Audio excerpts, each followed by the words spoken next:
அனைவருக்கும் வணக்கங்க. தில்லை ரூஃப் கார்டனில் இந்த புதிய பதிவில் உங்களை வரவேற்கிறேங்க. இன்றைக்கி ஒரு சிறப்பான அறுவடை வீடியோ தாங்க.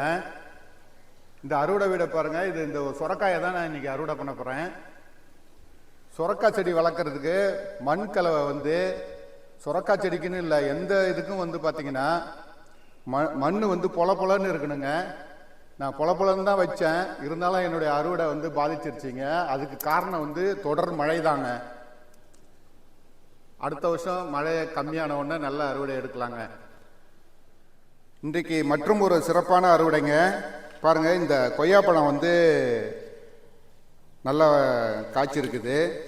இப்போ அறுவடை பண்ணலாங்க. இதுக்கு மேலேயும் பழமாக நம்ம அறுவடை பண்ணலான்னா நம்ம அணில்கார் சாப்பிட்ருவாருங்க. அதனால் நான் இன்றைக்கி அறுவடை பண்ணிக்கிறேன். பாருங்கள், இந்த கொய்யாப்பழத்தை அறுவடை பண்ணிடலாம்.